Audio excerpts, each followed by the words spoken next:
Shalom Glorians. Yuk dengerin renungan. Sebelum kita mendengarkan renungan, kita berdoa dulu ya. Bapa kami yang di surga, berkatilah kami agar kami bisa menerapkan dan menjadi kemuliaan bagi nama-Mu saja. Terima kasih ya Tuhan. Amin.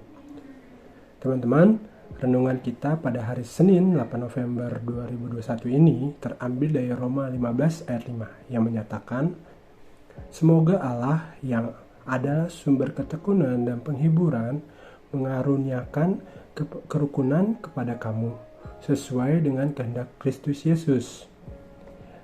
Dan judul kita pada hari ini adalah hidup rukun. Ada kata-kata yang diberikan Pak Presiden, Pak Joko Widodo, yang berbunyi, jangan sampai kita lupa nikmatnya perdamaian dan kerukunan, karena selama ini kita selalu rukun, jadi lupa mensyukuri hal-hal itu.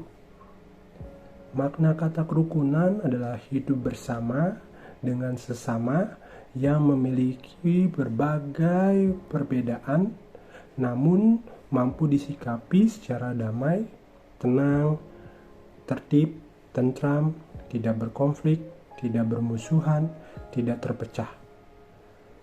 Hidup yang rukun bisa diraih dengan memupuk sikap toleransi, saling menghormati hak dan kewajiban, menegakkan asas kekeluargaan, mengendahulukan musyawarah dan mufakat.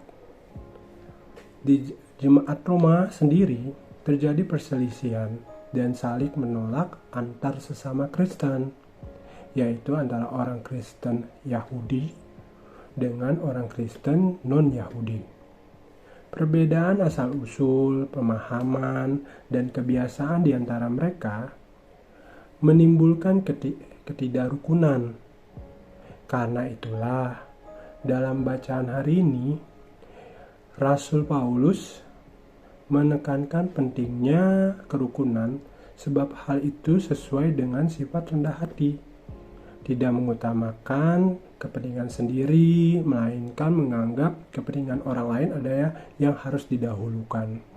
Inilah yang disampaikan Paulus dalam Filipi 2 ayat 3b sampai 4. Apabila kita melihat keadaan sekarang, berita di negara kita khususnya di masa pandemi ini, masa COVID-19 ini, tak jarang kita menemukan tindakan-tindakan yang egois, seperti menumpuk obat, vitamin, masker, dan lain-lain.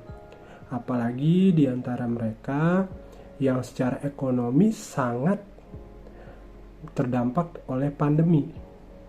Begitu pula berbagai aksi saling menuding yang dilakukan di media sosial serta berakibatkan melecehkan agama lain. Hal-hal ini mengancam kerukunan di antara kita sendiri. Sobat muda, kita diingatkan bahwa jati diri Kristen adalah mencintai kerukunan dan selalu berusaha menciptakan kerukunan itu sendiri. Menurut Mazmur dalam Mazmur 133 ayat 1 dan 3b, sungguh alangkah baiknya dan indahnya apabila saudara-saudara diam bersama dengan rukun. Sebab kesanalah Tuhan memerintahkan berkat kehidupan untuk selama-lamanya. Artinya, Tuhan berkenan pada kehidupan yang rukun dan akan memberi berkat bagi mereka yang mewujudkan kerukunan. Jadi teman-teman, mari kita menjaga kerukunan di antara kita. Jangan sekali-sekali membuat kerukunan yang sudah ada ini menjadi terpecah belah ataupun tidak kelihatan lagi. Tapi sebagai anak Kristen, kita harus mewujudkan dan terus mensyukuri perbedaan dan kerukunan itu sendiri. Yuk kita berdoa.